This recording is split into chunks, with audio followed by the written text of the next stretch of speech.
ગઈકાલે 22 તારીખે રાત્રે 10:30 આજુબાજુ જયસુખભાઈ બારૈયા કરીને એમના માણસ પેટ્રોલ પંપ પર આવેલું. એને બેરલમાં ડીઝલ આપવા માટે પંપના કર્મચારીને કીધું. પંપના કર્મચારીએ મનાઈ કરી કે બેરલમાં ડીઝલ આપવા માટે પૂરતો સ્ટોક અત્યારે નથી, તમે વાહન લઈને આવો, વાહનમાં ભરી દઈએ છીએ. ત્યારબાદ એણે એમના જે જયસુખભાઈ છે એમને ફોન લગાવેલો અને માણસ સાથે વાત કરાવી અને માણસને કીધું કે ડીઝલ તું ભરી જ આપ. ના, કેમ ભરી આપ? એટલે એમણે કીધું કે વાહન તમે મોકલો, વાહનમાં ભરી આપશું. તો એણે ધમકી આપી કે તારા શેઠ શું ગુજરાતના પીએમ છે, નો કેમ ભરી આપ્યા, તમારો પંપ આગળ બંધ કરાવીશ એમ. ત્યારબાદ એણે મારો નંબર લઈને મારા ઉપર ફોન કરેલો અને મને ફોન ઉપર કીધેલું કે ડીઝલ આપો તમે બેરલમાં.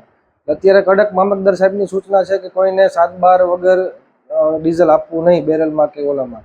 વાહનોની ટાંકીમાં આપણે આપીએ છીએ, એની આગળ 7-12 હતા નહીં, કોઈ વસ્તુ હતી નહીં. અને અગાઉ પણ એનો ફોન આવેલો હતો, ત્યારે કીધું કે હું પીએસઆઈ સચિન સુરતમાં છું અને ડીઝલ જોઈએ છે. એટલે અમને એમ હતું કે કદાચ પોલીસ સ્ટેશનમાં કંઈક જરૂર હશે, એટલે અગાઉ 100-125 લીટર જેવું આપણે આપેલું હતું.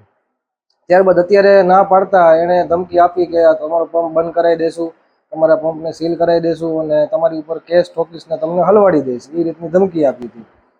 ત્યારબાદ અમે ડુંગર પોલીસ સ્ટેશનમાં અરજી આપી આવ્યા છીએ કે આ રીતની અમને ધાક ધમકી આપી છે એ માટે. અને અત્યારે આ માહોલ છે તો માણસો અત્યારે બધા અમારે બી ગયા છે કે અમારી ઉપર કેસ કરશે, આવું કરશે. એટલા માટે કાલના રાતના માણસો પંપ ઉપર આવ્યા નથી અને એમ કહે છે કે જ્યાં સુધી આની કાર્યવાહી નહીં થાય, ત્યાં અમારી સેફટી કાંઈ નહીં થાય, ત્યાં સુધી અમે નોકરી પર નહીં આવીએ.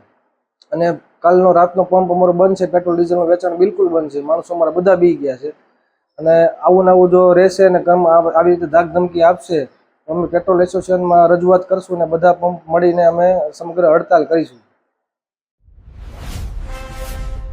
Follow for more updates. VRM9 News.